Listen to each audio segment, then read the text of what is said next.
अखिलेश जी चल रहे हैं, वो फिर से चाहते हैं कि उत्तर प्रदेश में गुंडा राज रहे। जब सरकार के पास कोई बात गिनाने को नहीं है, कोई काम गिनाने को नहीं है, तो हमारी लिस्ट पर सवाल खड़ा कर रही है। ख्याल है कि आजम खान साहब अगर जेल में हैं तो उनका इलेक्शन कमजोर होगा, ऐसा नहीं। हिंदुस्तान की बुराई करते हैं, पाकिस्तान की जिंदाबाद बोलते हैं। लिस्ट नहीं है, अपराधी वही है।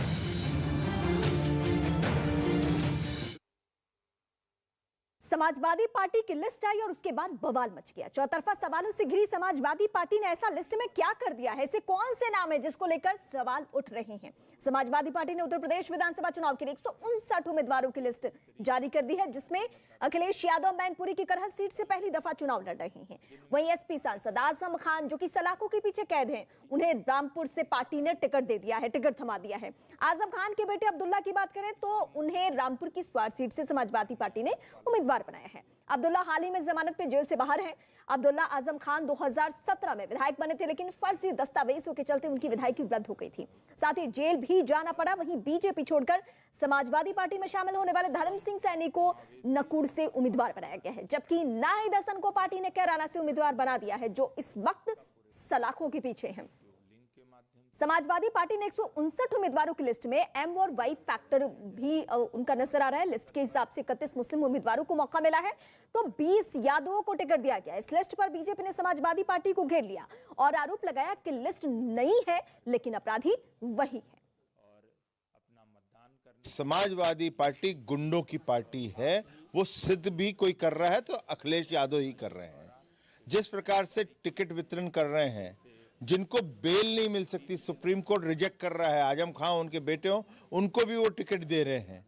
ये साफ हो रहा है कि जिस दिशा में अखिलेश जी चल रहे हैं, वो फिर से चाहते हैं कि उत्तर प्रदेश में गुंडा राज रहे। समाजवादी पार्टी ने 2012 में जो लूट योजना की नींव रखी थी, जो गुंडागर्दी का एक नींव रखने का काम किया था, उसका स्पष्ट स्वरूप आपकी सूची के माध्यम से दिखाई पड़ता है। भारतीय जनता पार्टी ने आज ही ये सवाल मीडिया के माध्यम से किया था कि समाजवादी पार्टी के जो कैंडिडेट हैं उनके बारे में सूची न जारी करके चुपचाप दे रहे हैं, क्योंकि उनकी जो सूची है जारी होते ही प्रदेश में तहलका मचेगा।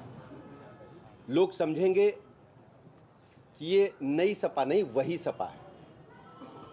और सबसे बड़ी बात क्या है, लिस्ट नई है, अपराधी वही है। लिस्ट जारी होने के बाद से बीजेपी आरोप लगा रही है कि समाजवादी पार्टी ने दंगा राज, गुंडा राज, भ्रष्टाचार की ब्रांड एम्बेसडर की सूची जारी की है। समाजवादी पार्टी की लिस्ट देखें तो कैराना से जेल में बंद गैंगस्टर नाहिद हसन को टिकट दिया गया है, अभी वो जेल में है, जबकि मेरठ से आपराधिक छवि वाले रफीक अंसारी को चुनावी मैदान में उतारा गया है। इसके अलावा आजम खान को रामपुर से टिकट दिया गया है। वो फरवरी 2020 से जेल में बंद है। उनके खिलाफ लगभग 100 आपराधिक मामले दर्ज हैं। आजम के बेटे अब्दुल्ला आजम खान को स्वार टांडा से टिकट मिला है, जो हाल ही में जेल से बाहर छूटे हैं।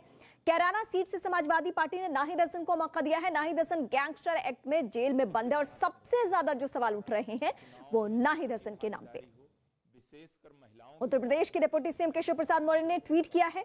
उन्होंने लिखा है, सपा प्रत्याशियों की सूची आते ही अखिलेश यादव आप जनता से जो छिपाना चाह रहे थे, मजबूरी में वो जनता के सामने प्रस्तुत करना पड़ा। ये सूची नहीं, अपराध, दंगा, भ्रष्टाचार की बंद फैक्ट्री शुरू करने का संदेश है। 10 मार्च को सपा समाप्त पार्टी बनाने की सूची के लिए धन्यवाद अखिलेश यादव जी। और इस बीच बीजेपी नेता संबित पात्रा ने समाजवादी पार्टी की लिस्ट को लेकर पार्टी और अखिलेश यादव पर भी हमला बोला। संबित पात्रा ने ट्विटर पर लिखा कि समाजवादी पार्टी की मजबूरी है, गुंडों अपराधियों को प्रत्याशी बनाना जरूरी है, लिस्ट नहीं, अपराधी वही।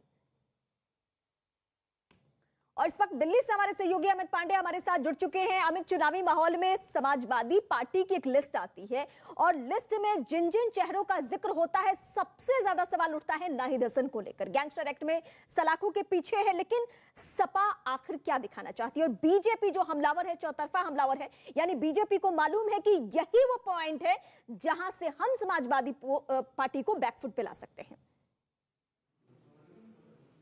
देखिए कमोवेश, कल से हम देखें जब से समाजवादी पार्टी की ये लिस्ट जारी हुई है, पूरी की पूरी सूची जारी हुई है रीमा, इसमें इसकी फोटो हम तमाम बीजेपी नेताओं के ट्विटर हैंडल से देख रहे हैं और इसका जिक्र भी हम उनके बयानों से देख रहे हैं। मतलब साफ है कि लिस्ट में जो नाम है उनके नाम का हवाला देकर बीजेपी हमलावर होना चाहती है समाजवादी पार्टी पर, की जो कि उनका मुख्य प्रमुख विपक्षी दल है। और चाहे नाहिद हसन हो, चाहे आजम खान हो, चाहे उनके बेटों हो, या फिर 2 से 3 नाम और हैं, उन सारे नामों का सिलसिलेवार तरीके से जिक्र कर रहे हैं बीजेपी के शीर्ष नेता और कह रहे हैं कि ये लिस्ट आखिरकार कैसी है।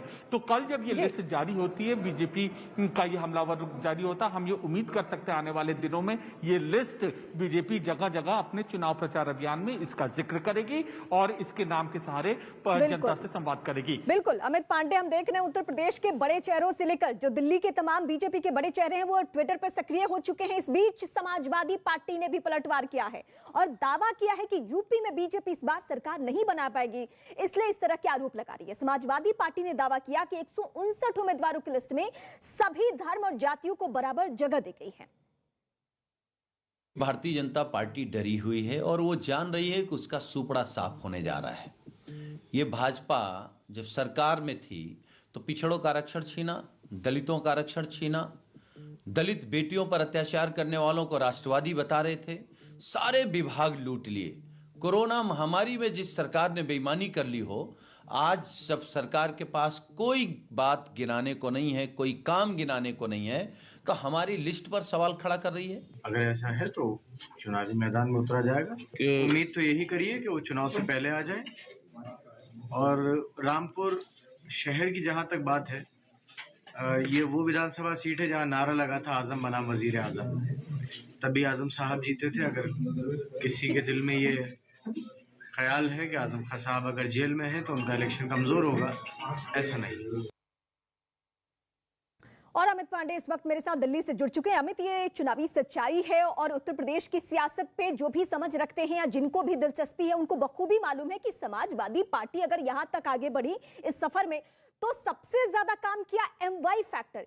क्या इस MY फैक्टर में M को खुश करने का यही तरीका मिला है कि जो लोग सलाखों के पीछे हैं उनके नाम पे सिंपैथी वोट लिया जाए और ये कहा जाए कि इन्होंने कोई गुनाह नहीं किया है, इनको जबरदस्ती या किसी भी बुरे तरीके से इन्हें फंसाया गया है, जैसा आजम खान को लेकर बार बार हो रहा है खुलेआम? देखिए तरीका क्या है और इसका तो जवाब जनता देगी और जब रिजल्ट आएगा तब पता चलेगा। लेकिन इतना तय है, लगातार जो समाजवादी पार्टी की तरफ से चाहे उनके उम्मीदवारों का चयन हो या फिर लिस्ट जारी करना हो, हमें यह कॉम्बिनेशन देखने को मिलता रहा है पिछले जो हम चुनाव हैं उसमें भी, और इस बार भी हमें यह देखने को मिला है। और लगातार बीजेपी इसी का जिक्र करती रही है और अब जब समाजवादी पार्टी ने ये लिस्ट जारी कर दी है तो हम ये बीजेपी एक बार फिर इस मुद्दे को यहाँ पर उठा रही है। उस कॉम्बिनेशन पर ध्यान दे रही है, लेकिन जो नाम है 5-6 नाम है आपराधिक पृष्ठभूमि वाले, उनको निशाना बना रही है। और कमोवेश ये यही जनता से कह रही है कि 2012 से 17 तक जो कानून व्यवस्था का जो दौर था वैसा न हो जाए, इसलिए आप सजग रहिए और आप हमारी नीतियों को समझिए। तो आरोप प्रत्यारोप का ये पूरा का पूरा दौर उत्तर प्रदेश की राजनीति में जारी है और हम ये देखेंगे आने वाले दिनों में भी ये जारी रहेगा इस लिस्ट को लेकर, उम्मीदवारों के नामों को लेकर।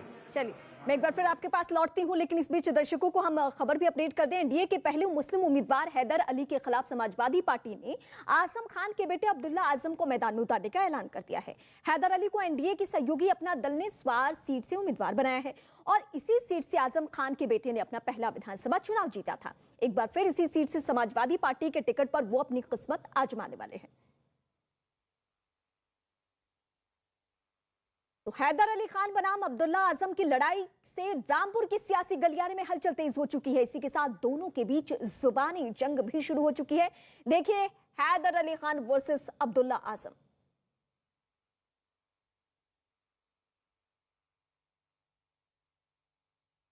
दस तारीख को बात करेंगे और कोई किसी को भी कैंडिडेट बनाए मुझे कोई फर्क नहीं पड़ता। ठीक है ना, मैं ये देखता हूँ मुझे पब्लिक के लिए काम करना है, पब्लिक अपना जवाब 10 तारीख को देगी। तमाम जितनी भी मीडिया ने इंटरव्यू लिए उसमें एक बात कही कि जो मेरे वालिद का सियासी कद है, क्या उसमें ये मुमकिन है कि मुझे अगर 17 में टिकट मिलता और 22 में टिकट ना मिलता, और ना मैं किसी ऐसे परिवार से हूँ जिसने कभी ना तो विधायकी देखी हो ना सांसदी देखी हो, पढ़ा लिखा हूँ और ये जानता हूँ कि बहुतों की नज़र मेरे ऊपर है। तो मैं सिर्फ विधायक होने के लिए या सांसद होने के लिए तो फोर्जरी करता नहीं। और जो जन्मतिथि मैंने बताई थी वो तब भी सही थी और आज भी सही है। इसीलिए माननीय सर्वोच्च न्यायालय ने चुनाव के आदेश पर रोक लगाई थी। अब्दुल्ला आजम कोई हुआ है एक, क्या है अब्दुल्ला आजम? उन्होंने 17 में जो चुनाव जीता था तो सरकार और प्रशासन के दबाव में जीता था। उनके यहाँ एक सीओ था जो एसपी से ज़्यादा पावर रखता था। खाने सपा सरकार में लोगों को घर से बेघर किया है, लोगों के घर तोड़े हैं, लोगों का रोजगार छीना है। और आज की डेट में अगर उनके बेटे रो रहे हैं तो वो सिर्फ यूँ रो रहे हैं क्योंकि उनके ये एक ड्रामा है। आजम खां भी नौटंकी ड्रामा करते थे रोने धोने का। पब्लिक हर चीज समझ रही है। पब्लिक की कोई जनहित की लड़ाई में तो नहीं गए हैं। अपनी जेबें भरी हैं, करोड़ों की संपत्ति इकट्ठा करी है, अवैध तरीके से लोगों की जमीनों पे कब्जा किया है, गुंडाई करी है, बदमाशी करी है, उसमें जेल गए। कोई आजादी की लड़ाई लड़के थोड़ी ना जेल गए।